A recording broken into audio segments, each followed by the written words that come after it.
Now, let's dive into today's story. Chapter 1. The Perfect Life. Gregory Morrison stood in his study, reviewing the quarterly reports from his construction company, Morrison & Associates.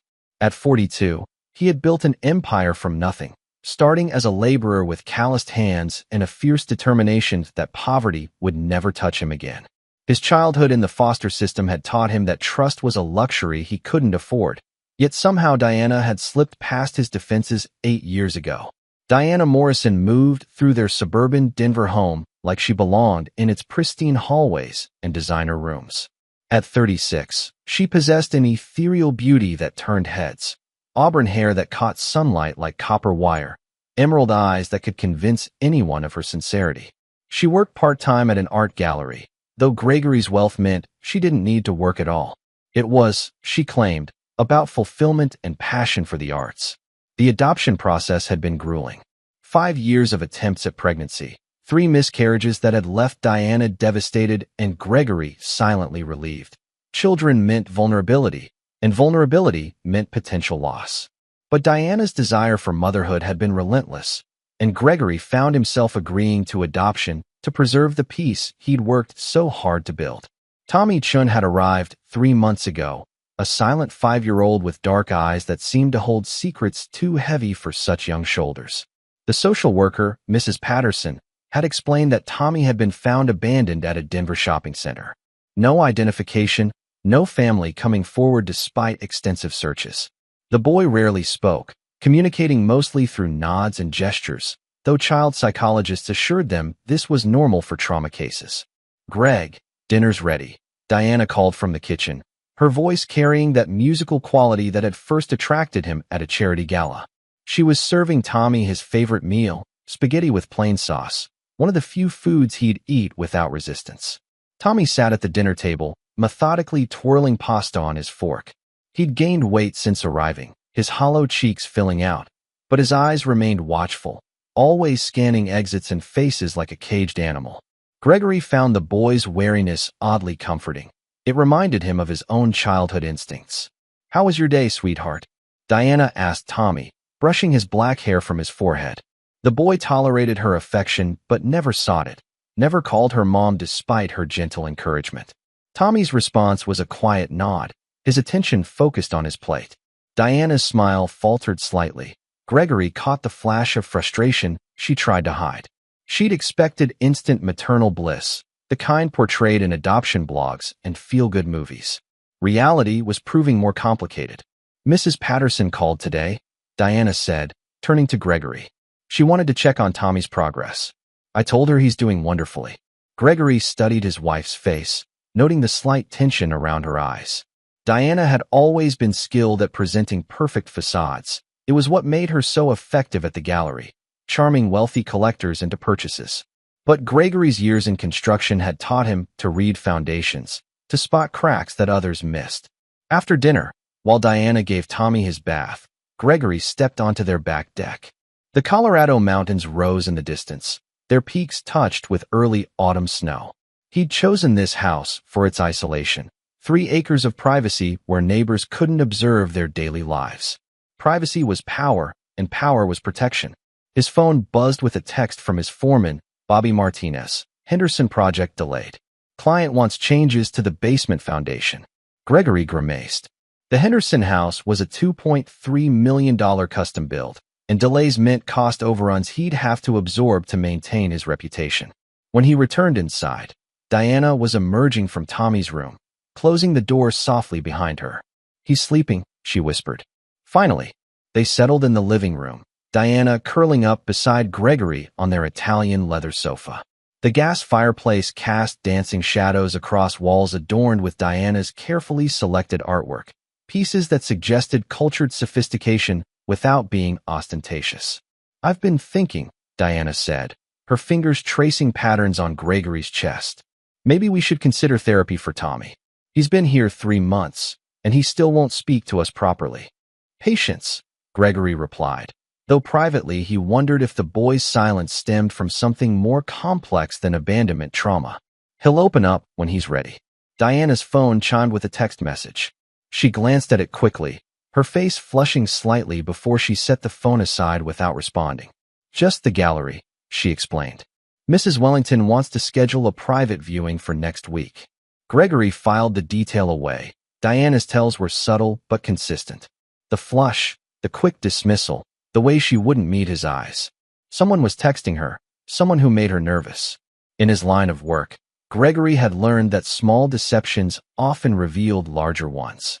That night, as Diana slept beside him, Gregory stared at the ceiling. Tommy's arrival had shifted something in their household's dynamic. The boy's presence seemed to make Diana anxious in ways she tried to hide. She'd started taking longer trips to the gallery, staying late for inventory and client meetings. Her phone had acquired a password she'd never felt the need for before. Gregory Morrison hadn't survived foster homes and built a multi-million-dollar business by ignoring warning signs.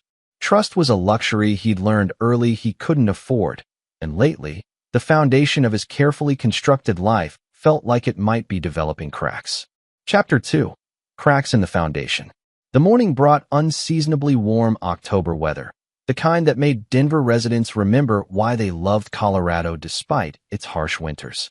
Gregory was reviewing blueprints for the Henderson project when Diana emerged from the kitchen, dressed in a flowing burgundy dress that hugged her curves perfectly.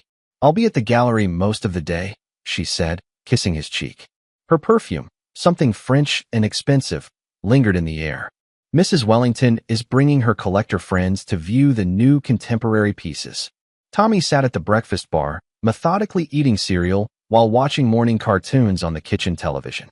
He'd developed a routine of observing everything and everyone, his dark eyes missing nothing despite his silence. "What time will you be home?" Gregory asked, noting how Diana's hand hesitated over her purse. "Not sure. These collectors like to take their time, and Mrs. Wellington is very thorough in her explanations." Diana's laugh sounded forced. "Don't wait dinner for me." After Diana left, Gregory found himself alone with Tommy for the first time in weeks. The boy continued eating, but Gregory caught him stealing glances, as if measuring whether Gregory posed a threat. "Want to see something cool?" Gregory asked, closing his laptop. Tommy's spoon paused mid-bite, his attention shifting. Gregory led him to the three-car garage where his prized possession waited under a custom car cover. A fully restored 1967 Mustang GT 500, midnight blue with racing stripes. He pulled away the cover with theatrical flair. Tommy's eyes widened, the first genuine emotion Gregory had seen from the boy. For the next hour, Gregory explained the engine, let Tommy sit in the driver's seat, and showed him the tools he used for maintenance. Tommy didn't speak, but he listened intently, occasionally nodding or pointing at parts that interested him. "This was my father's," Gregory lied smoothly. The truth, that he'd never known his father and had bought the car as a symbol of the family he'd never had, was too complex for a 5-year-old. "He taught me that things worth having are worth protecting." Tommy ran his small hands over the dashboard, his expression serious. For a moment, Gregory felt an unexpected connection to the boy. They were both survivors, both carrying secrets, both learning to navigate a world that demanded they trust despite every instinct warning them otherwise. That evening, Diana returned home later than expected, her cheeks flushed and her hair slightly disheveled. "The collectors love the new Hartwell piece," she announced, setting her purse down with practiced casualness. "Mrs. Wellington thinks we might have interested them in the sculpture series as well." Gregory noted the details. Diana's lipstick had been reapplied recently, but imperfectly. Her dress showed wrinkles that suggested she'd been sitting for extended periods. Most telling, she avoided his eyes while speaking, focusing instead on sorting through mail that had already been sorted. "Long day at the gallery," he observed neutrally. "You know how these private viewings go? Lots of talking, lots of wine." Diana moved to the kitchen, her movements slightly too quick. "How was Tommy today?" "Good. We worked on the Mustang." Gregory watched her reaction carefully. Diana's shoulders tensed almost imperceptibly. She'd always disliked his attachment to the car, claiming it was too dangerous for a family vehicle. "That's nice," she said, her voice lacking conviction. "I should check on him." As Diana headed upstairs, Gregory noticed her phone screen light up with a notification. She grabbed it quickly, her thumb swiping to clear the message before reading it fully. Another tell, Diana was naturally curious about her messages, always reading them completely before responding. Later that night, Gregory lay awake listening to Diana's breathing. She'd claimed exhaustion and gone to bed early, but her sleep seemed restless, her body tense even in unconsciousness. He waited until her breathing deepened, then carefully slipped from bed. In his study, Gregory opened his laptop and began what he did best, research and planning. Diana's gallery employed 12 people, including 2 part-time assistants. Mrs. Wellington was indeed a regular client, a wealthy widow who collected modern art with more enthusiasm than taste. The gallery's website showed several recent acquisitions, including works by an artist named Michael Hartwell, whose contemporary pieces commanded substantial prices. Gregory's construction business had taught him to investigate thoroughly before committing resources. Background checks on subcontractors, financial verification of clients, detailed research on suppliers. Due diligence was what separated successful contractors from bankrupt ones. Applying those same skills to his personal life felt natural, almost necessary. He started with Diana's phone records, accessible through their shared family plan. The past 3 months showed a pattern of increased calls to numbers not in her contact list. One number appeared frequently, often during hours when Diana claimed to be at the gallery, but before the gallery officially opened. Cross-referencing the phone number with online databases yielded limited results. It was registered to a business called Holloway Consulting, with an address in downtown Denver. Further investigation revealed that Holloway Consulting was a shell company with minimal online presence and no listed employees.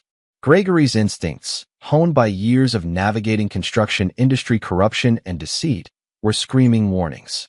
Diana was lying about something significant, and whatever she was hiding involved someone careful enough to obscure their identity through layers of misdirection. The next morning brought crisp air and clear skies. Diana seemed more relaxed, humming while she prepared breakfast for Tommy. She wore jeans and a sweater, casual clothes that suggested she planned to stay home. "No gallery today?" Gregory asked, pouring coffee into his favorite mug. "Inventory day," Diana replied without hesitation. "Very boring. I thought I'd stay home with Tommy, maybe take him to the park." Tommy looked up from his cereal, his expression thoughtful. Gregory caught the boy's eye and saw something there. Not exactly comprehension, but awareness. Tommy understood more than he let on. "Sounds perfect," Gregory said, meaning it. If Diana was indeed staying home, it would be the first time in weeks she'd spent a full day with Tommy without claiming urgent gallery business. As Gregory left for work, he noticed Diana's phone buzzing on the kitchen counter. She grabbed it quickly, her face paling as she read the message. When she looked up and saw Gregory watching, she forced a smile. "Mrs. Wellington," she explained. "She wants to schedule another viewing." But Gregory had seen enough of the message to know it wasn't from an elderly art collector. The sender's name had started with V, and the visible text had read, "Need to talk. Urgent."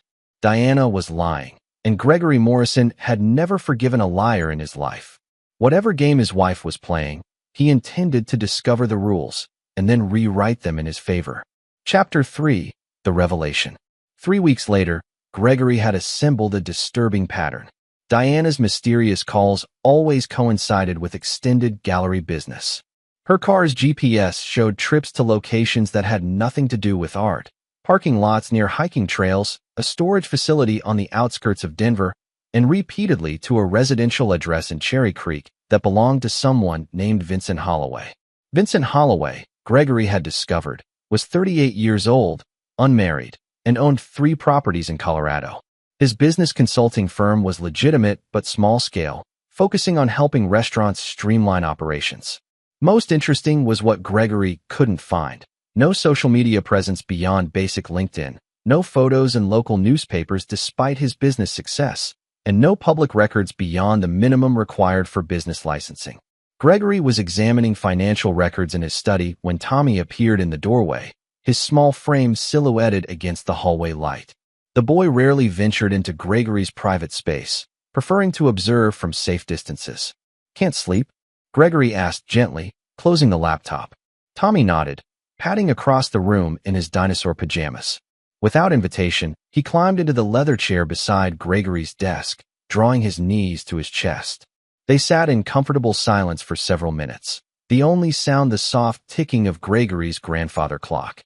Finally, Tommy spoke, his voice barely above a whisper. "Are you going to send me away?" The question hit Gregory unexpectedly. "Why would you think that?" Tommy's dark eyes studied Gregory's face with unsettling intensity. "When people lie, someone always goes away." Gregory felt something shift inside his chest, recognition, perhaps, of a kindred spirit. "I'm not going anywhere, Tommy. And neither are you. Promise. I promise."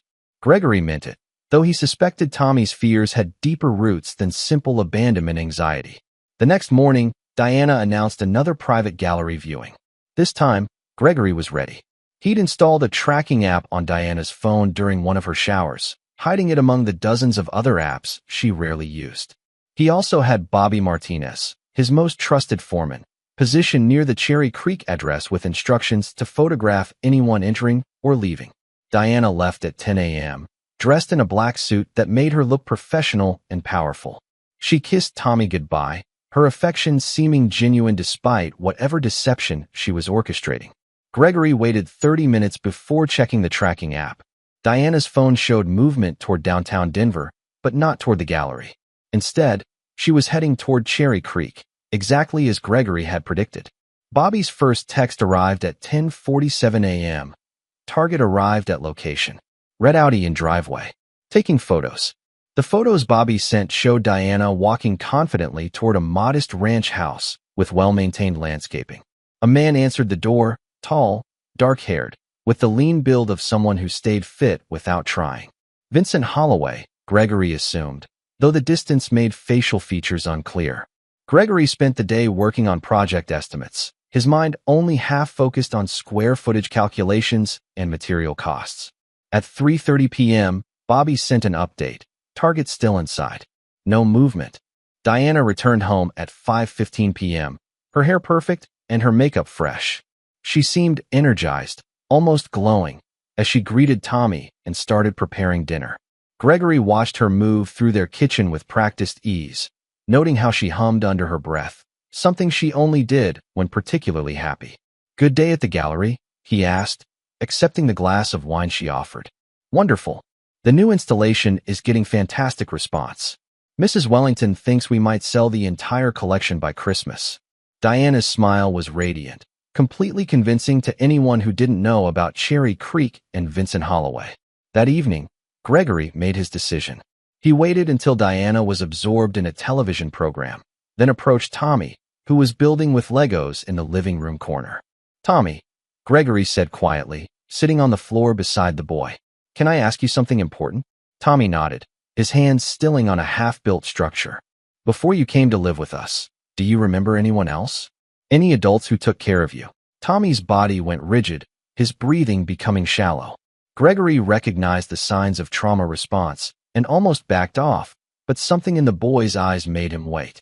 "There was a man," Tommy whispered finally. "He was nice sometimes. Made pancakes on Sundays.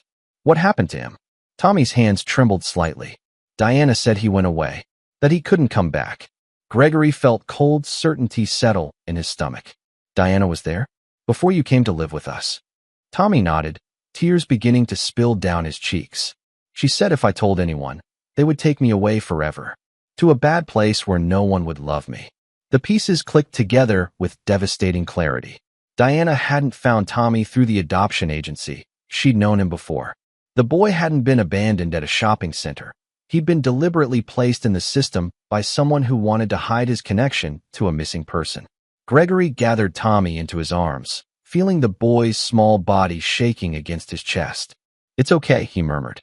"You're safe now. I won't let anyone hurt you or take you away."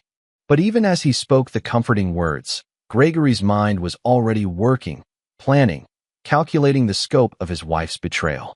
Diana hadn't just been having an affair. She'd manipulated the adoption system to acquire a child who could connect her to a man's disappearance. She'd turned their home into a hiding place for evidence of something far worse than adultery. The next evening brought the moment Gregory had been unconsciously preparing for. They were watching the 10 o'clock news when the anchor announced a special report about missing persons in the Denver area. Gregory felt Tommy stiffen beside him on the couch, the boy's attention suddenly laser-focused on the television screen. Denver police are renewing their search for Vincent Holloway, who disappeared 14 months ago from his Cherry Creek home, the anchor reported. The screen filled with a photograph, the same man Bobby had photographed answering Diana's knock earlier that week. Tommy's small hand gripped Gregory's arm with surprising strength. His voice came out as a strangled whisper. "Papa." Gregory's blood turned to ice as he registered Diana's reaction. Her face had drained of all color, her wine glass slipping from nerveless fingers to shatter on the hardwood floor. She stared at the television screen like she was seeing a ghost. "Tommy," Gregory said carefully, "what do you mean?" The boy looked between Gregory and Diana, his young face showing a confusion too complex for his years. When he spoke again, his voice carried the weight of secrets he'd been forced to carry alone. "Mom knows him," Tommy whispered, pointing at Diana. "She told me Papa went away forever. But he's still here, isn't he?" Diana's mouth opened and closed soundlessly, her carefully constructed lies crumbling in real time. Gregory studied his wife's face and saw not just guilt, but fear, the kind of terror that came from realizing that the perfect crime was about to unravel. Gregory Morrison had spent his entire adult life building walls between himself and potential betrayal. He'd thought those walls were strong enough to protect him from the kind of devastation that could destroy everything he'd worked to create. He'd been wrong. But Diana had made a critical error in her calculations. She'd assumed that Gregory's love for her would make him weak, would make him forgive, would make him choose willful blindness over painful truth. She didn't understand that Gregory Morrison had never forgiven anyone who betrayed him. Not the foster families who'd abused his trust, not the business partners who'd tried to cheat him, and certainly not the wife who'd made him an unwitting accomplice to kidnapping and fraud. Diana was about to learn that when you betray Gregory Morrison, the consequences are swift, permanent, and exactly as ruthless as the man you chose to cross. Chapter 4. Unraveling Threads. Gregory maintained his composure through the rest of the evening news, his face revealing nothing of the fury building inside him. Diana had recovered from her shock enough to stammer excuses about being tired and having a headache. She disappeared upstairs early, claiming she needed sleep before another busy day at the gallery. Tommy had withdrawn into himself again, the brief moment of trust dissolving back into the protective silence he'd maintained since arriving. Gregory tucked the boy into bed, whispering reassurances that everything would be okay, though he wasn't sure how he could make that promise true. In his study, Gregory began the methodical investigation that had made him successful in construction. Start with the foundation and work upward, examining every support beam until you understand the entire structure. Diana's deception was a building he intended to dismantle piece by piece. The adoption paperwork told a story that now made sinister sense. Tommy had been found at Park Meadows Mall with no identification, no witnesses to his abandonment. The investigating officer was Detective Lisa Reeves, a 20-year veteran with an exemplary record. But Gregory noticed something the official reports had missed. The security camera footage from the mall had been mysteriously corrupted for the specific time frame when Tommy was discovered. Gregory's phone buzzed with a text from Bobby Martinez. "Got something you need to see. Private photos from Cherry Creek surveillance. Can you meet tomorrow?" At 2 a.m., unable to sleep, Gregory found himself standing outside Tommy's bedroom door. The boy was awake, sitting up in bed and staring out the window at the dark Colorado landscape. "Nightmares?" Gregory asked softly. Tommy shook his head. "I dream about the before place. About Papa making pancakes and teaching me to throw a baseball." His voice carried a maturity that broke Gregory's heart. "Diana said if I remembered out loud, bad people would come and hurt us both." Gregory sat on the edge of the bed, his massive frame making the child-sized furniture seem absurdly small. "Tommy, I need you to understand something. What Diana told you wasn't true. Remembering isn't dangerous, forgetting is. And I'm going to make sure the bad people can't hurt anyone anymore." "Are you one of the bad people?" Tommy asked with devastating directness. Gregory considered the question seriously. By conventional standards, what he was planning probably qualified as criminal. But Tommy deserved honesty, even if he couldn't understand its full implications. "I'm someone who protects the people I care about," Gregory said finally. "Sometimes that means doing things that other people might not understand." Tommy nodded as if this made perfect sense. "Will you protect me from Diana?" The question hit Gregory like a physical blow. A 5-year-old child was asking for protection from the woman he'd trusted with their future, the woman he'd thought would be Tommy's loving mother. Yes, Gregory promised.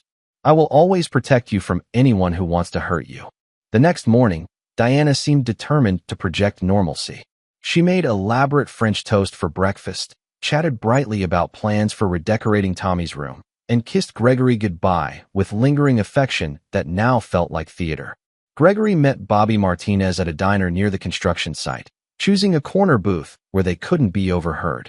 Bobby was a stocky man in his 50s with intelligent eyes and a reputation for discretion, qualities that had made him Gregory's most trusted employee.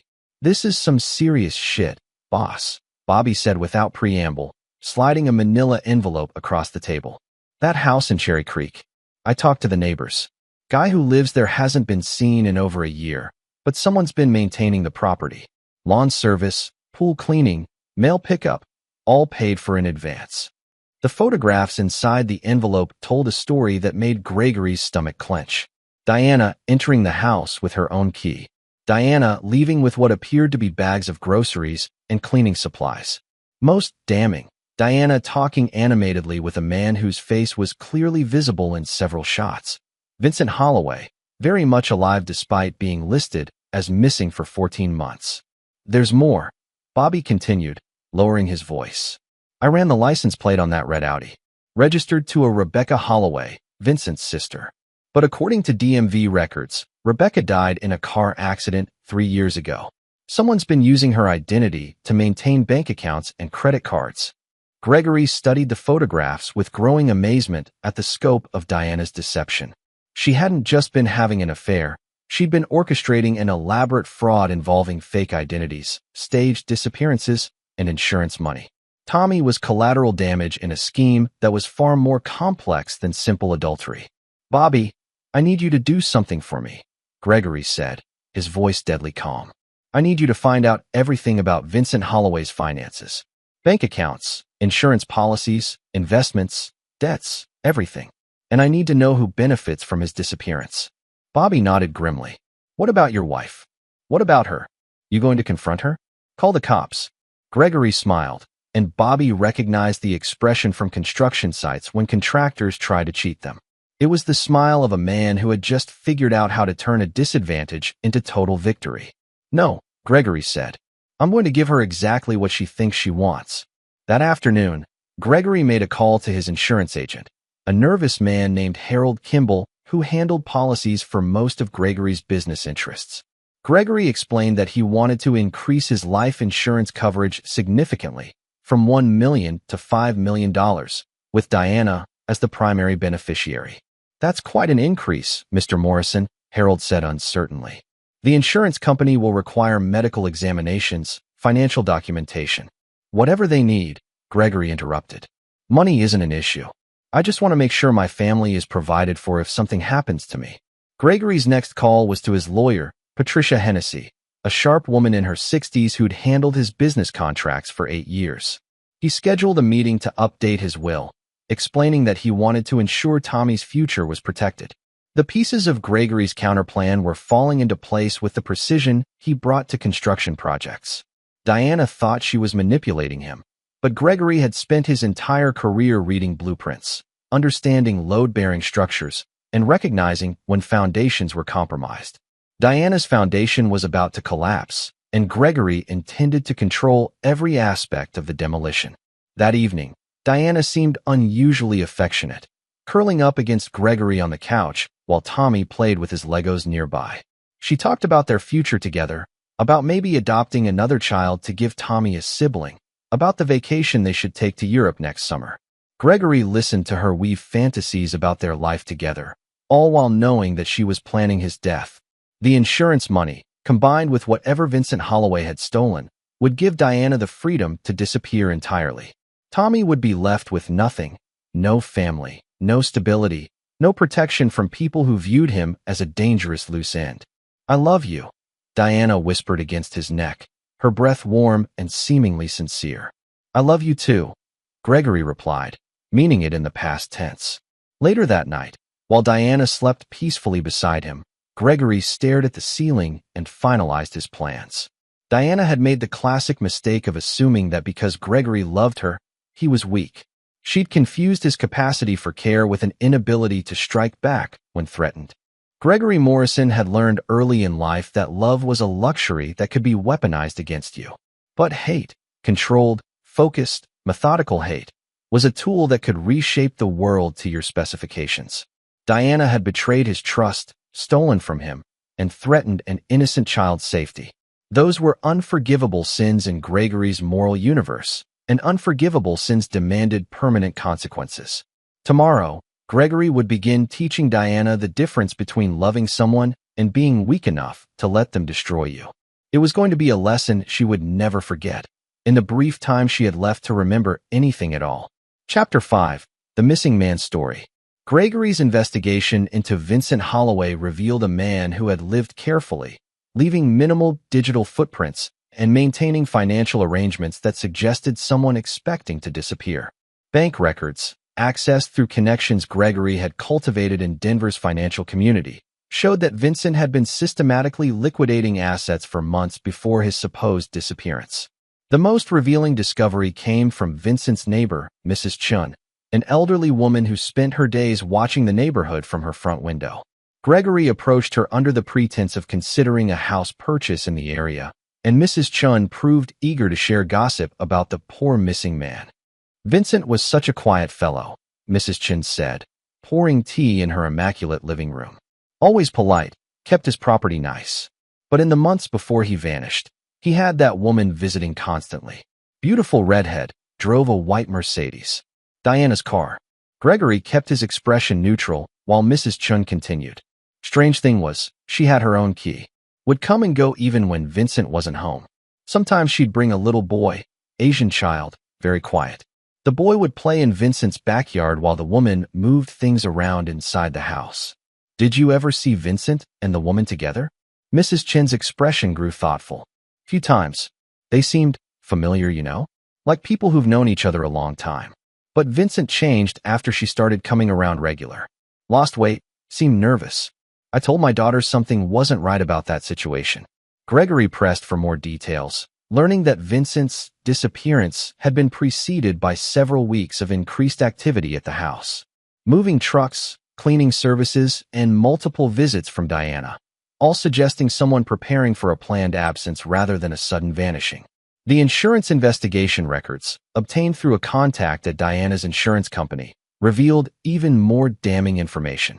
Vincent Holloway had increased his life insurance to $3 million 6 months before disappearing. The beneficiary was listed as Rebecca Holloway, his supposedly dead sister, whose identity Diana was using. But the most devastating discovery came from Tommy himself.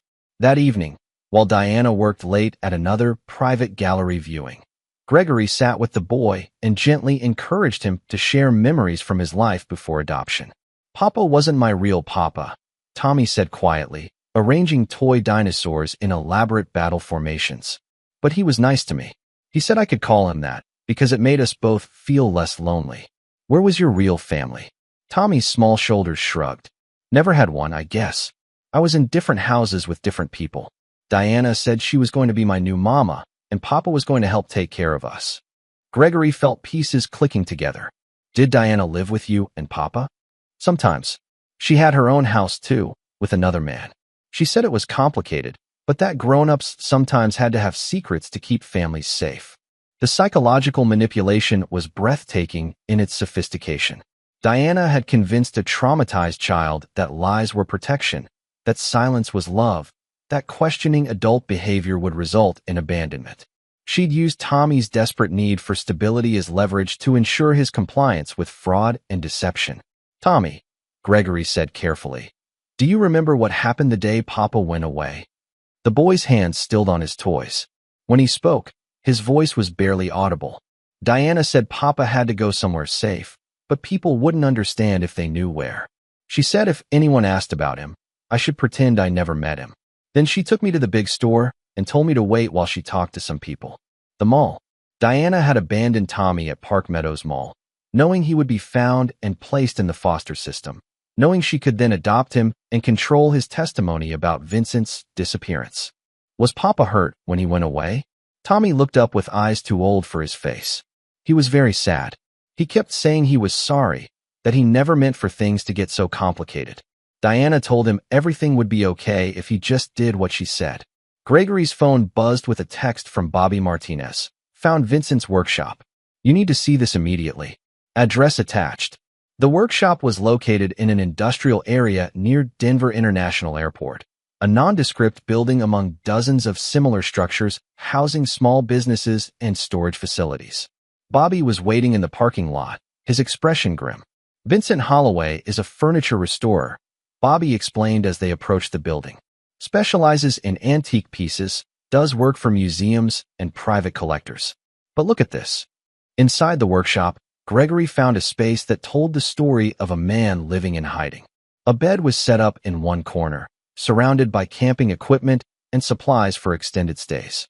The main workspace contained elaborate woodworking tools and several pieces of furniture in various stages of restoration. But what caught Gregory's attention were the documents spread across Vincent's makeshift desk. Insurance policies, bank statements, and detailed notes about asset liquidation, all in Vincent's handwriting, all suggesting someone planning a disappearance that was anything but voluntary. Check this out, Bobby said, pointing to a laptop computer hidden beneath a workbench. Password protected, but the screensaver shows family photos. Vincent with Rebecca, his actual sister, before she died. And look at this. The photo showed Vincent, Rebecca, and a third person Gregory recognized immediately, Diana, but younger, her hair darker, her style completely different from the elegant woman who shared his bed. They knew each other before, Gregory said, understanding flooding through him. This isn't a recent affair. Diana knew Vincent and Rebecca years ago. Bobby nodded grimly. There's more. I found these hidden in a toolbox. The documents Bobby produced were explosive, insurance policies for Rebecca Holloway, death certificates that looked professionally forged, and correspondence between Diana and Vincent discussing the plan and Rebecca's money. Diana hadn't just been having an affair with Vincent. She'd been part of a conspiracy that included faking Rebecca's death to collect insurance money. But something had gone wrong. The tone of the letters changed over time, becoming threatening on Diana's side and desperate on Vincent's. He'd wanted out of the scheme, wanted to confess and make things right. Diana had refused, and eventually, she'd forced him into hiding by threatening to frame him for Rebecca's supposed murder. Tommy was collateral damage, a child Vincent had tried to help, caught in Diana's web of deception when she needed to ensure his silence about Vincent's continued existence. Gregory's phone rang. Diana's name appeared on the screen. Hi, sweetheart, he answered, his voice perfectly normal. Greg, I'm going to be very late tonight. The Wellington collection is requiring extensive catalog work, and Mrs. Wellington wants everything documented before the sale. Diana's voice carried a breathless quality that suggested she was rushing around, preparing for something significant. Take your time, Gregory said. Tommy and I will be fine. After ending the call, Gregory turned to Bobby. I want surveillance on Diana tonight. Whatever she's planning, it's happening soon. And I want Vincent Holloway's workshop monitored 24/7. If she's moving him, I want to know where. As they prepared to leave the workshop, Gregory noticed something Bobby had missed, a small notebook tucked beneath Vincent's pillow. The pages contained detailed observations about Diana's behavior, her threats, and her increasing instability. Vincent had been documenting his captivity, creating evidence of Diana's crimes. The final entry, dated just 3 days ago, was particularly chilling. D, becoming increasingly paranoid about G, discovering truth. Mentioned that loose ends need to be tied up permanently. Afraid for Tommy's safety. If something happens to me, this notebook contains everything needed to convict her. Hidden spare key to storage unit 247 contains additional evidence. Gregory Morrison had entered his marriage believing he understood the woman he'd fallen in love with. But Diana wasn't just an adulteress or even a simple criminal. She was a master manipulator who'd spent years constructing an elaborate fraud, and now that her scheme was threatened, she was preparing to eliminate anyone who could expose her, including Gregory himself. The insurance policy increase, the affectionate behavior, the talk of their future together. Diana was positioning herself to become a wealthy widow who could disappear with Vincent and leave no witnesses behind. But Diana had made one critical miscalculation. She'd assumed that because Gregory loved her, he would be easy to kill. She'd forgotten that Gregory Morrison had survived foster homes, business betrayals, and construction site dangers by being harder, smarter, and more ruthless than anyone who tried to destroy him. Diana was about to learn that when you hunt a predator, you'd better be prepared for the moment when your prey decides to hunt you back. Chapter 6. The trap is set. Gregory spent the next morning establishing the foundation for his counterattack. His first call was to Detective Lisa Reeves, the officer who had handled Tommy's case. Gregory presented himself as a concerned adoptive father seeking information about his son's background for therapy purposes. "I understand you were the investigating officer when Tommy was found," Gregory said during their phone conversation. "We're trying to help him process his trauma, and his therapist thinks understanding his history might be beneficial." Detective Reeves was sympathetic but professional. "I can share basic information, Mr. Morrison. Tommy was found at Park Meadows Mall by security, appeared well cared for, but was non-responsive to questions. No witnesses came forward, and despite extensive investigation, we couldn't locate any family members. The security footage from that day, was it helpful in the investigation? Unfortunately, the cameras malfunctioned during the critical time frame. Technical problems with the system meant we had no visual record of how Tommy arrived at the mall or who might have left him there." Gregory thanked Detective Reeves and ended the call, knowing the camera malfunction hadn't been accidental. Diana had planned Tommy's abandonment meticulously, ensuring no evidence would link her to the scene. His next call was to Mrs. Patterson, the social worker who had facilitated Tommy's adoption. Gregory explained that they were considering family counseling and needed to understand more about Tommy's psychological evaluation from his time in foster care. Tommy was an unusual case, Mrs. Patterson admitted during their conversation. Most abandoned children show signs of neglect or abuse, but Tommy appeared to have been well cared for. His trauma seemed more related to sudden separation than to long-term mistreatment. Did he ever mention previous caregivers? He was very reluctant to discuss his past. The few times he did speak, he mentioned a man he called Papa and a woman, but he seemed afraid to provide details. We assumed he was protecting himself from painful memories. Gregory's afternoon was spent with Patricia Hennessy, updating his will and establishing a trust fund for Tommy that would ensure the boy's financial security regardless of what happened to Gregory or Diana. The trust was structured so that Diana couldn't access the funds even if something happened to Gregory, a protection Tommy would need if Diana's plan succeeded. "This is quite generous," Patricia observed as she reviewed the documents. $5 million is substantial security for a child. "Tommy's been through enough trauma," Gregory replied. "I want to make sure he never has to worry about money or stability again." That evening, Gregory implemented the first stage of his trap. Over dinner, he announced casually that he'd been experiencing chest pains and planned to see a cardiologist the following week. Diana's fork paused halfway to her mouth. "Chest pains? Why didn't you tell me?" "Probably nothing serious," Gregory said with studied nonchalance. "Stress from the Henderson project, most likely. But at my age, it's better to be cautious."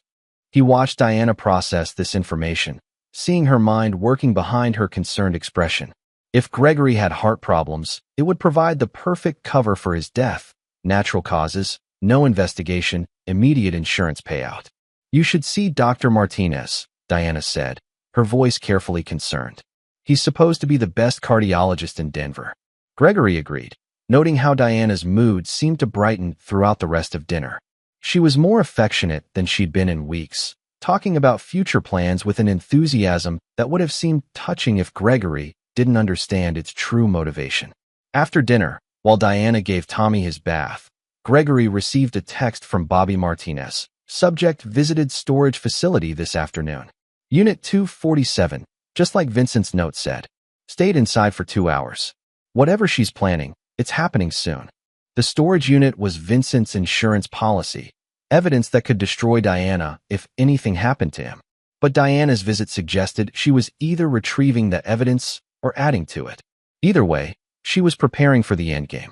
Tommy came downstairs for his bedtime story, and Gregory noticed the boy seemed more anxious than usual. While Diana cleaned up the kitchen, Gregory read from Tommy's favorite book about dinosaurs, but the child's attention kept drifting to the sounds Diana was making. The opening and closing of cabinets, the running of water, the soft clinks of dishes being arranged. Is Diana angry? Tommy whispered during a quiet moment in the story. Why would you think that? She sounds like she did before Papa went away. Busy angry, like when she was planning something important. Gregory felt cold certainty settle in his stomach. Tommy's instincts, honed by months of living with people who lied professionally, were warning him that Diana was preparing for action. Tommy, Gregory said quietly, tomorrow I want you to stay very close to me. Can you do that? The boy nodded solemnly, understanding that this was more than a request. It was a survival instruction. Later that night, Gregory lay awake listening to Diana's breathing. She was restless, shifting position frequently, her body tense with anticipation. Around 2 a.m., she slipped quietly from bed and padded downstairs. Gregory waited several minutes before following, moving silently through the house he knew by touch. He found Diana in the kitchen, standing at the counter with her back to him. She was doing something with a small bottle, her movements careful and precise. When she turned, she startled at seeing Gregory in the doorway. Couldn't sleep, he said casually. Thought I'd get some water. Diana quickly moved to block his view of the counter, but not before Gregory caught sight of what she'd been doing. A small vial of clear liquid sat beside his vitamins, the same vitamins he took every morning with breakfast. Are you feeling okay? Diana asked, her voice tight with concern that sounded completely genuine. You seem tired lately. Just the chest pains, Gregory replied, moving to the refrigerator for water. Dr. Martinez will sort it out. As he headed back upstairs, Gregory caught Diana's reflection in the kitchen window. She was smiling, not the warm, loving smile she showed him directly, but a cold, satisfied expression that revealed her true nature. Diana was poisoning his vitamins, probably with something that would mimic heart attack symptoms. Combined with his complaints about chest pains, his death would appear natural and inevitable. The insurance money would be paid quickly, allowing Diana to disappear with Vincent before anyone could investigate too deeply. But Gregory had one advantage Diana couldn't have anticipated. He'd been expecting her betrayal for weeks. Tomorrow morning, he wouldn't take his vitamins. Instead, he'd begin the final phase of his own plan, one that would give Diana exactly what she deserved. Gregory Morrison had built his success by understanding that in construction, timing was everything. You had to wait for the foundation to cure before adding weight, had to coordinate multiple systems to work in perfect harmony, had to anticipate problems before they became catastrophic failures. Diana thought she was about to execute the perfect crime, but she was actually walking into a trap that had been months in preparation. Gregory had spent his entire adult life building structures designed to withstand enormous pressure and destructive forces.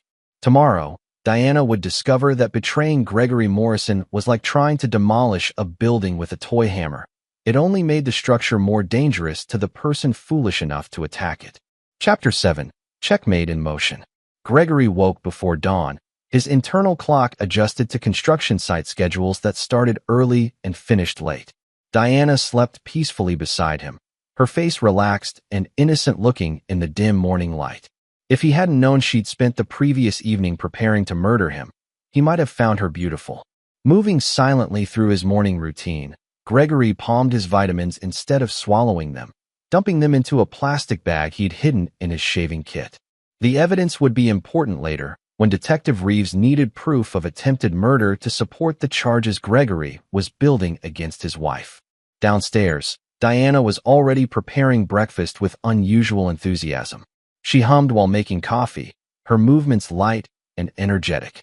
Tommy sat at the breakfast bar, picking at his cereal while watching Diana with the same wariness he'd shown since arriving at their house. "How are you feeling this morning?" Diana asked Gregory, her eyes bright with false concern. "Any chest pains?" "A little tightness," Gregory replied, playing his role perfectly. "I called Dr. Martinez's office. They can see me this afternoon if someone cancels." Diana's smile widened almost imperceptibly. "That's wonderful. I'm sure he'll be able to help." After breakfast, Gregory kissed Diana goodbye and headed to his office, but instead of going to the construction site, he drove to downtown Denver and the offices of a private investigation firm he'd used occasionally for background checks on potential business partners. Ray Sullivan was a former police detective who'd parlayed 25 years of law enforcement experience into a successful private practice. He specialized in insurance fraud cases, which made him perfect for Gregory's needs. "I need surveillance on my wife," Gregory said without preamble after settling into Ray's cramped office. "She's planning to kill me for the insurance money, and I need documented evidence of her activities." Ray didn't even blink at the statement. After 2 decades investigating insurance fraud, attempted spousal murder probably seemed routine. "How do you want to handle this? Why are you up for conversations, or focus on her external activities?" "Both. I want everything documented. Phone calls, meetings, financial transactions, the works. And I want protection for my son. He's a witness to previous crimes that could implicate her." Gregory handed Ray a file containing photographs, financial records, and detailed timelines of Diana's activities. Ray studied the information with professional interest, occasionally making notes or asking clarifying questions. "This is sophisticated stuff," Ray observed. "Your wife isn't an amateur. The fake identity, the staged disappearance, the insurance manipulation, this is organized crime-level planning. Which is why I need professional documentation. When this goes to trial, I want evidence that's unimpeachable." Ray nodded, understanding the implications. "If she's planning to move against you soon, we don't have much time to set up proper surveillance. When do you think she'll make her play? Tonight or tomorrow morning? She poisoned my vitamins last night, and she thinks I'll be taking them for several more days before the dose builds up enough to trigger heart attack symptoms." "Jesus Christ," Ray muttered. "What kind of poison? I won't know until I get the vitamins tested, but probably something that mimics cardiac events. She's too smart to use anything immediately detectable." Gregory's phone buzzed with a text from Diana. "Gallery emergency. Won't be home until late tonight. Don't wait up. Love you." Ray caught Gregory's expression and raised an eyebrow. "That's not a gallery emergency, is it?" "No," Gregory replied grimly. "That's Diana positioning herself with an alibi while she finalizes her plans." The rest of the morning was spent establishing the surveillance network Ray would coordinate. Cameras at Gregory's house, trackers on Diana's car, and monitoring equipment for her phone communications. Ray also arranged for an undercover operative to watch Tommy during school hours, ensuring the boy's safety if Diana decided to eliminate potential witnesses. Gregory's afternoon appointment with Dr. Martinez was real. He needed medical documentation that his heart was perfectly healthy, establishing that any subsequent cardiac event would be suspicious. Dr. Martinez was puzzled by Gregory's request for extensive cardiac testing despite minimal symptoms, but agreed to perform a complete evaluation. "Your heart is in excellent condition," Dr. Martinez confirmed after reviewing test results. "Blood pressure normal, EKG perfect, stress test shows no abnormalities. Whatever chest pains you've been experiencing aren't cardiac-related." Gregory thanked the doctor and requested copies of all test results, explaining that he wanted them for his personal medical records. The documentation would be crucial when Diana's poison triggered symptoms that contradicted his actual cardiac health. At 4 p.m., Ray called with an update. "Your wife left the gallery at 2:30 and drove to Cherry Creek. She's been inside Vincent Holloway's house for the past hour and a half. Our audio surveillance picked up heated conversation, but we can't make out specific words. Any indication of what they're discussing? Based on body language visible through windows, it looks like an argument. Diana appears agitated. Vincent seems resistant to whatever she's proposing." Gregory wasn't surprised. Vincent had never wanted to be part of Diana's escalating crimes, and forcing him to participate in murder would require significant coercion. Diana was probably threatening to expose him for Rebecca's death if he didn't help eliminate Gregory. That evening, Gregory picked Tommy up from school personally, ignoring the boy's surprised questions about the change in routine. During the drive home, Gregory explained carefully that they might need to leave quickly if dangerous people came to their house. "Like when Diana took me from Papa?" Tommy asked with unsettling clarity. "Something like that. If I tell you to go to the safe room, you remember where that is." Gregory had shown Tommy the panic room he'd installed during the house's construction, a hidden space behind his study bookshelf with independent communication systems and supplies for several days. It was designed for home invasion scenarios, but would work equally well for protecting Tommy from Diana. "I remember," Tommy said solemnly. "Will you come with me? I'm going to try, but if I can't, you wait there until the police come. And you tell them everything about Diana and Papa, okay? Everything she told you to keep secret." Tommy nodded. his young face showing determination that reminded Gregory of himself at that age, a child learning that survival sometimes required adult responsibilities. At 8 p.m., Ray called with critical intelligence. Vincent Holloway just left Cherry Creek in a panel van. Our surveillance team is following at a distance, but it looks like he's heading toward your neighborhood. Gregory felt adrenaline spike through his system. How long until he reaches my house? 20 minutes, maybe 30, depending on traffic. And Diana? Still at Cherry Creek, but she's packing bags. Looks like she's preparing to leave town immediately after whatever happens tonight.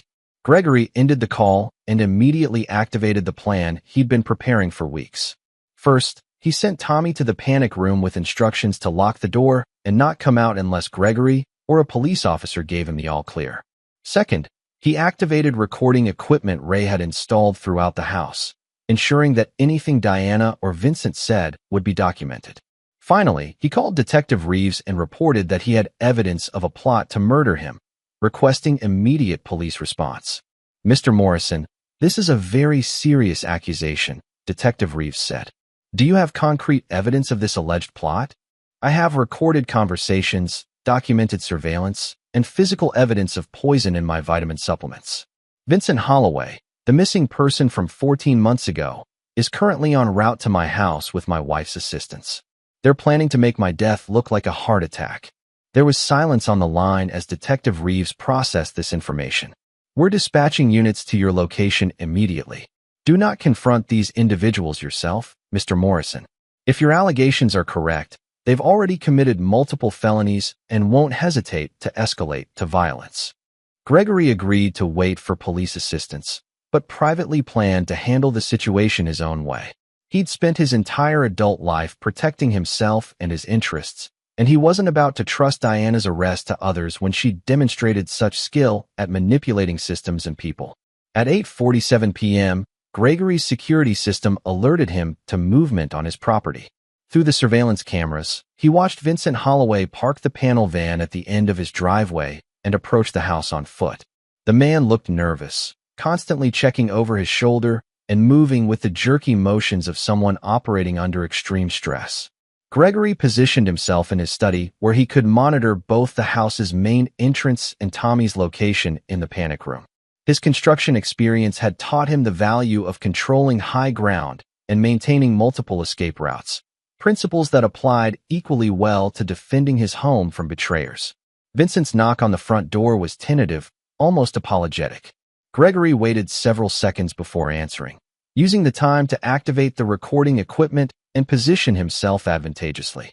When Gregory opened the door, Vincent Holloway looked like a man who'd aged years in the past 14 months.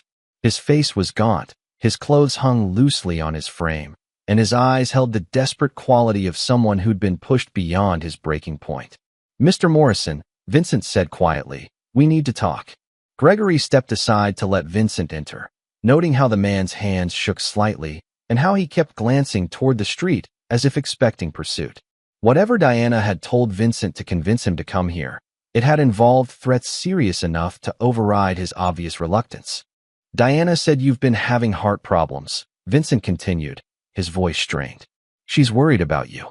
Gregory smiled coldly, recognizing the opening moves in Diana's final game. Vincent was here to deliver the poison that would trigger Gregory's heart attack, probably disguised as medication or treatment for his supposed cardiac condition.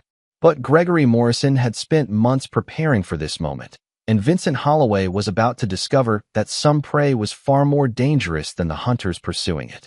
Let's discuss my health, Gregory said, closing the front door and engaging the deadbolt. I think you'll find it much better than Diana led you to believe. Chapter 8, The Reckoning. Vincent Holloway stood in Gregory's entryway like a man attending his own execution, his nervous energy filling the space between them with palpable tension. Gregory studied his unwelcome guest, noting the way Vincent's eyes darted constantly toward potential exits and how his right hand kept moving toward his jacket pocket. Diana's concerned about your heart condition, Vincent repeated, his voice carrying the hollow quality of someone reciting rehearsed lines. She asked me to bring you something that might help. Gregory gestured toward the living room, maintaining the facade of polite hospitality while positioning himself between Vincent and the front door. That's very thoughtful of her. What kind of help? Vincent's hand trembled as he reached into his jacket, producing a small bottle of pills that looked remarkably similar to Gregory's regular heart medication. These are specialized for chest pain and irregular rhythms. Diana thought they might provide relief until you can see your cardiologist again. The plan was elegant in its simplicity. Vincent would convince Gregory to take pills that would trigger a massive heart attack, apparently validating the cardiac concerns Gregory had been expressing. Diana would return home to find her husband dead from natural causes, collect the insurance money, and disappear with Vincent before anyone could investigate too deeply. Diana must have worked very hard to get these for me, Gregory said, accepting the bottle and examining it carefully. Special medication like this isn't easy to obtain. Vincent's face went pale. She has connections in the medical community. People who understand that sometimes patients need help faster than the system can provide. Gregory unscrewed the bottle cap and shook several pills into his palm, watching Vincent's expression carefully. The man looked like he was going to be sick, his face clammy with perspiration despite the cool evening air. "Vincent," Gregory said quietly, "how long have you been hiding in your workshop near the airport?" The question hit Vincent like a physical blow. His knees actually buckled slightly, and he grabbed the back of a chair for support. "I don't know what you're talking about. Bobby Martinez found your hiding place 3 days ago. We've been monitoring your activities, documenting your meetings with Diana, tracking your financial arrangements. We know about Rebecca's death, the insurance fraud, and Diana's threats against you." Vincent's carefully maintained composure crumbled completely. Tears began streaming down his face as months of fear and guilt overwhelmed his ability to maintain pretense. "She said she'd tell the police I killed Rebecca if I didn't help her. But I never meant for any of this to happen. Rebecca's death was an accident, and Diana convinced me to hide it to avoid investigation." Gregory felt pieces clicking into place with devastating clarity. Rebecca Holloway hadn't been murdered for insurance money. She died accidentally, probably in a car crash that Diana had helped Vincent cover up to avoid drunk driving charges or similar complications. But once Vincent was complicit in hiding Rebecca's death, Diana had gained leverage she could use to force his cooperation in increasingly serious crimes. What really happened to Rebecca? Vincent collapsed into the chair, his body shaking with suppressed sobs. "She was driving drunk, crashed into a tree on a back road near my house. She was already dead when I found her. Diana was there. They'd been fighting about money Rebecca owed her. Diana said if we reported the accident, the police would investigate Rebecca's finances and discover debts that would implicate both of us in her business problems. So you moved the body and faked the scene. Diana handled most of it. She knew people who could create false documentation, make it look like Rebecca died somewhere else. All I had to do was stay quiet and collect the insurance money when Rebecca was declared dead." Gregory studied Vincent's face, seeing genuine remorse mixed with the exhaustion of someone who'd been manipulated beyond his breaking point. But Diana kept asking for more. She said we were partners now, that we had to look out for each other. When she started having problems with her marriage, she needed me to disappear so she could claim I was missing and cash in on my life insurance too. It was supposed to be temporary, just until she could divorce you and split the assets fairly. The naivety was breathtaking. Vincent had genuinely believed Diana when she claimed she only wanted a clean divorce, not realizing that she'd been planning Gregory's murder from the moment she'd convinced Vincent to fake his disappearance. What about Tommy? Vincent's face crumpled with fresh guilt. "Tommy was living with me when Diana decided I needed to disappear. She said we couldn't leave him behind because he might tell people about seeing us together. So she arranged for him to be adopted by you, claiming it would keep him safe, while giving her access to monitor what he remembered." Gregory felt cold fury building in his chest. Diana hadn't just stolen a child to cover her tracks. She'd manipulated the adoption system to place Tommy in their home as both evidence suppression and eventual witness elimination. Tommy's presence had been part of her murder plan from the beginning. "The pills you brought me," Gregory said, returning to the immediate threat. "What are they supposed to do?" Diana said they'd cause chest pain that would look like a heart attack. She promised they wouldn't actually hurt you, just create symptoms that would convince doctors you needed emergency treatment. Vincent's voice broke with the realization of how thoroughly he'd been deceived. "But they're not just for symptoms, are they? She's planning to kill you." Before Gregory could respond, the sound of a car in the driveway announced Diana's arrival. Through the front window, Gregory watched his wife park her Mercedes and stride toward the house with the confident walk of someone expecting to find her problems solved. "Vincent," Gregory said quickly, "you have one chance to do the right thing. Help me record Diana's confession, and I'll make sure the police understand you were coerced into this." Vincent nodded frantically, relief washing over his face at the prospect of finally escaping Diana's control. Gregory quickly positioned him in the living room where hidden cameras would capture the entire conversation, then moved to answer Diana's knock. Diana entered the house like she owned it, her expression bright with anticipation that would have been charming if Gregory didn't understand its true source. She was dressed in black, appropriate for a widow, Gregory thought grimly. "How did everything go?" she asked Vincent, her voice carrying the tone of someone discussing routine business rather than attempted murder. "He took the pills," Vincent lied smoothly, playing his role in Gregory's countertrap. "Said he was grateful you'd found something to help with his chest pain." Diana's smile was radiant with satisfaction. "Perfect.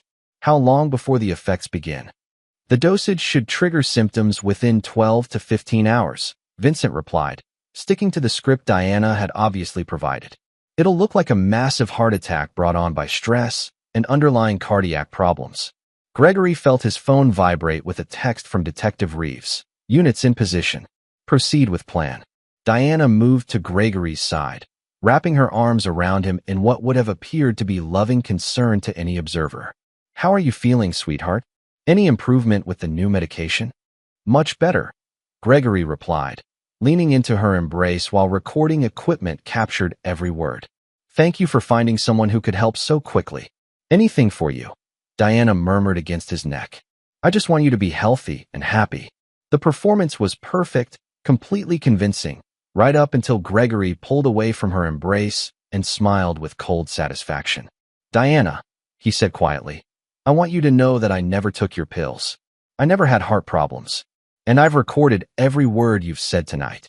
Diana's face went through a series of expressions: confusion, realization, and finally, cold fury that revealed her true nature more clearly than months of observation had managed. Her mask slipped completely, showing the calculating predator that had been hiding behind loving wife performance. "You bastard," she snarled, her voice stripped of all pretense. "You manipulative, controlling bastard. That's rich, coming from someone who spent months planning my murder while pretending to love me." Diana's hand moved toward her purse, but Gregory was faster, grabbing her wrist and applying pressure that made her gasp with pain. "I wouldn't," he said calmly. "Detective Reeves has been listening to this entire conversation, and there are police officers surrounding the house." As if summoned by his words, the front door burst open and Detective Reeves entered with 2 uniformed officers, their weapons drawn and ready. Diana's face went white as she realized the scope of Gregory's counterplan. "Diana Morrison," Detective Reeves announced, "you're under arrest for conspiracy to commit murder, insurance fraud, child endangerment, and filing false police reports." As the handcuffs clicked around Diana's wrists, she turned to Gregory with an expression of pure hatred. "This isn't over," she hissed. "You think you're so clever, but you have no idea what you've gotten yourself into." Gregory smiled coldly, feeling satisfaction settle in his chest like warm whiskey. "Actually, Diana, this is exactly what I've gotten myself into. Making sure that people who betray me face consequences they'll never forget." Vincent was arrested separately, though Detective Reeves had already indicated that his cooperation would be considered during prosecution. Tommy was safely retrieved from the panic room and immediately placed in protective custody until the full scope of Diana's crimes could be investigated. As police cars pulled away from his house, their red and blue lights painting his carefully manicured lawn in alternating colors, Gregory Morrison stood in his doorway and felt the deep satisfaction of a construction project completed exactly according to specifications. Diana had thought she could destroy him, but she'd made the fundamental error of confusing his capacity for love with weakness. Gregory Morrison had learned early in life that survival required the ability to build walls strong enough to withstand any assault, and when those walls were threatened, the appropriate response was swift, decisive, and permanent. Diana would spend the next 20 years in prison, reflecting on the difference between being loved and being easy to destroy. It was a lesson Gregory intended to make sure she never forgot. Chapter 9. Foundation Reset. 6 months after Diana's arrest, Gregory Morrison stood in the kitchen of his Denver home, watching Tommy methodically arrange dinosaur toys in elaborate battle formations across the breakfast bar. The boy had grown 3 inches and gained 15 pounds since Diana's removal from their lives, his face filling out and losing the hollow wariness that had characterized his early months in their house. Rex is the strongest, Tommy explained seriously, positioning a plastic Tyrannosaurus in the center of his dinosaur army. But Triceratops is smarter.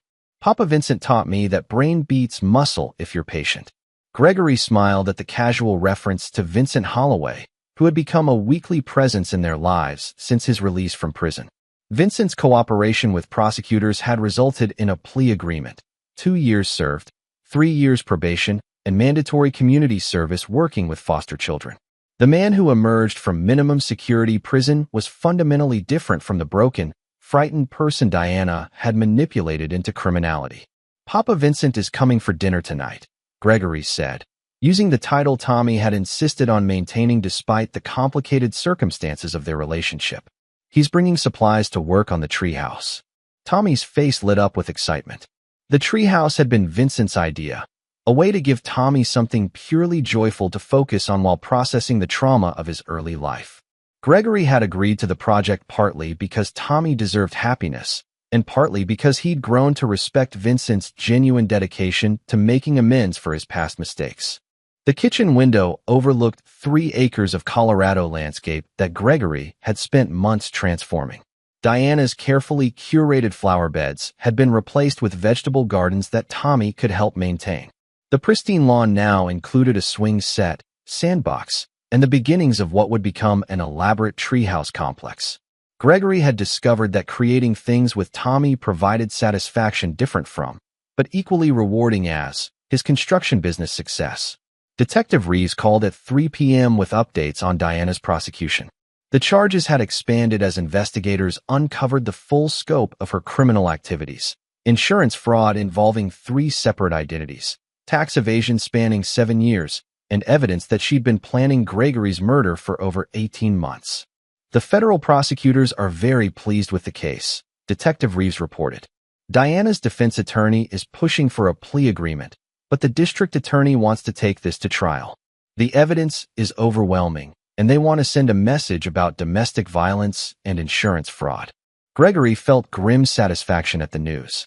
Diana deserved to face public trial for her crimes, to have her manipulation and deception exposed in open court where her victims could see justice delivered systematically and thoroughly. What about her attempts to contact Tommy? Still blocked. The restraining order prohibits any communication, direct or indirect. Her lawyer tried to argue that she has parental rights, but the judge wasn't sympathetic to someone who used adoption as part of a murder conspiracy. After ending the call, Gregory found Tommy in the living room, working on homework with the focused concentration he brought to most tasks. The boy had started speaking more freely in recent months, though he still chose his words carefully and maintained the observational skills that had helped him survive Diana's manipulation. Tommy, Gregory said, settling into the chair beside the couch. Detective Reeves called about Diana's trial. They're going to ask you to testify about what happened before you came to live with us. Tommy's pencil paused over his math worksheet. Will Diana be there? Yes, but she won't be able to hurt you or talk to you. There will be lots of people making sure you're safe. Tommy considered this information with the seriousness of someone who'd learned early that adults' promises required careful evaluation. Will you be there too? If you want me to be. And Papa Vincent? He'll be testifying too, so yes. Tommy returned to his math problems, working through addition problems with methodical precision. Finally, without looking up from his worksheet, he said quietly, I want to tell them what Diana did, so other kids don't have to be scared like I was. Gregory felt something warm and proud settle in his chest. Tommy's courage in facing his trauma rather than hiding from it reminded Gregory of his own childhood resilience, though Tommy was fortunate to have support systems that Gregory had been forced to build for himself. Vincent arrived at 6 p.m. carrying lumber, tools, and Chinese takeout from Tommy's favorite restaurant. Prison had changed him in positive ways. He'd gained weight, developed confidence that came from taking responsibility for his actions, and found purpose in his work with foster children.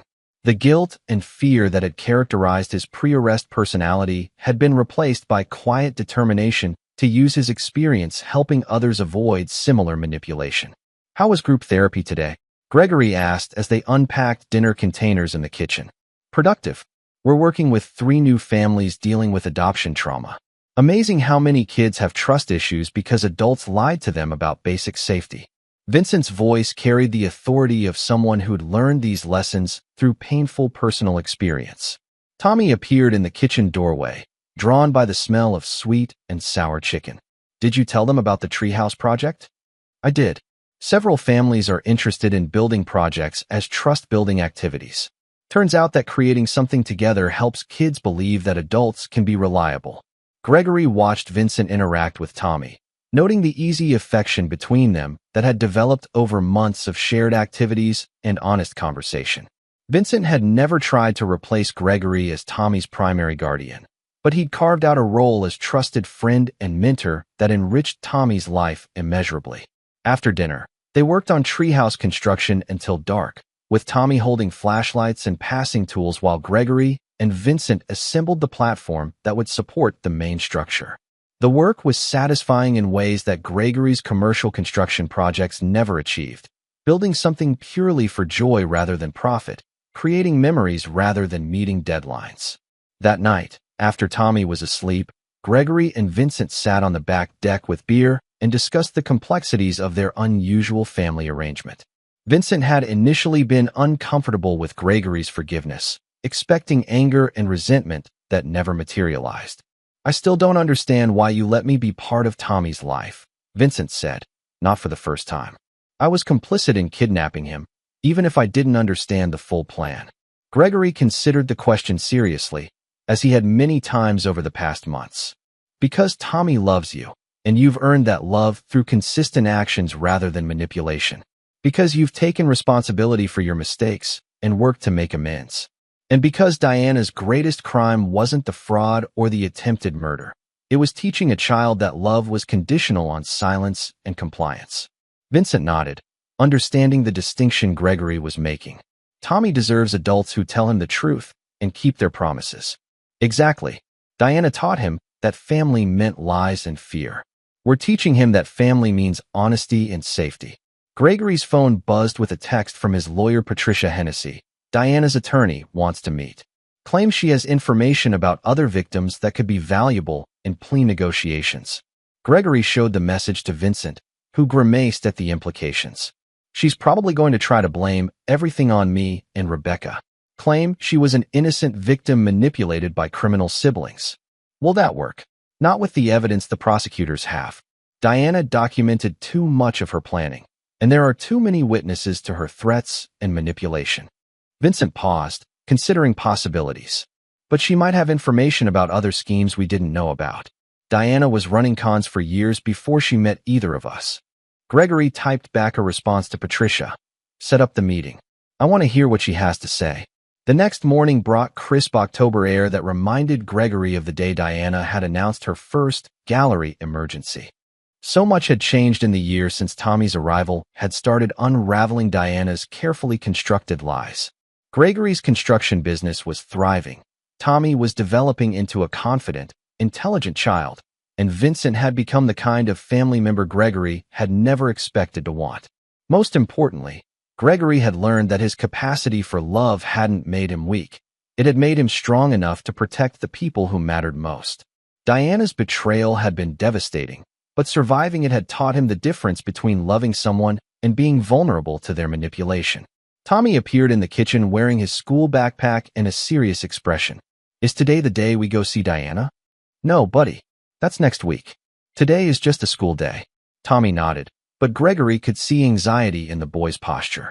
The approaching trial weighed on all of them, though Gregory was confident that testifying would ultimately help Tommy process his trauma rather than compound it. "Tommy," Gregory said, kneeling to meet the boy's eyes, "remember what we talked about. Diana can't hurt you anymore. She's in prison, and she's going to stay there for a very long time." "I know," Tommy replied. "I'm not scared of her anymore. I just want to make sure she can't hurt other kids like she hurt me." Gregory felt fierce pride in Tommy's courage. The boy had survived manipulation, abandonment, and trauma that would have broken many adults. Yet he was choosing to face his fear in order to protect others.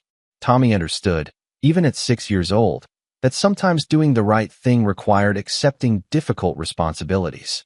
As Gregory walked Tommy to the school bus, he reflected on the foundation he was building for their future. Diana's betrayal had taught him that trust was valuable precisely because it could be destroyed, that love was powerful precisely because it required courage to maintain. Gregory Morrison had spent his adult life building structures designed to withstand enormous pressure and destructive forces. Now he was applying those same principles to building a family, one that could weather any storm because it was founded on honesty, mutual protection, and the understanding that some things were worth fighting to preserve. Diana would spend the next 20 years learning that when you betray Gregory Morrison, the consequences are swift, permanent, and exactly as unforgiving as the man you chose to cross. But Tommy would spend those same years learning that love, when properly constructed, was the strongest foundation of all. Epilogue. 2 years after Diana's conviction, Gregory received a letter from her prison, the first communication she'd been permitted to send. He read it once, carefully, then fed it into his paper shredder without sharing its contents with Tommy or Vincent. Diana had written 3 pages of justification, blame-shifting, and manipulative appeals for sympathy. She claimed she'd been driven to desperate measures by Gregory's controlling behavior, that she'd only wanted to protect Tommy from an unstable home environment, that her actions had been motivated by love rather than greed. Every word was a lie, exactly as Gregory had expected. That evening, Gregory stood on his back deck watching Tommy and Vincent put finishing touches on their treehouse project. The structure had grown over 2 years into an elaborate multi-level complex complete with rope bridges, a pulley system for hauling supplies, and solar-powered lights that made evening adventures possible. Tommy, now 8 years old and 3 feet taller, directed construction operations with the confidence of someone who'd learned that his opinions mattered and his safety was guaranteed. Vincent followed Tommy's instructions with patient humor, their relationship having evolved into something that resembled traditional father-son dynamics despite its unconventional origins. Gregory Morrison had built his life on the principle that survival required strength, independence, and the wisdom to trust carefully and love conditionally. But Tommy and Vincent had taught him that the strongest structures were built not just to withstand attacks, but to provide shelter for the people who deserved protection. Diana's greatest failure hadn't been underestimating Gregory's capacity for revenge. It had been failing to understand that love, when properly constructed, was the most ruthless force in the world when threatened. She would have 23 years to contemplate that mistake. Tommy would have the rest of his life to understand what family actually meant when built on foundations of truth, trust, and the absolute certainty that some people would never stop fighting to keep him safe. Gregory thought that was a fair trade.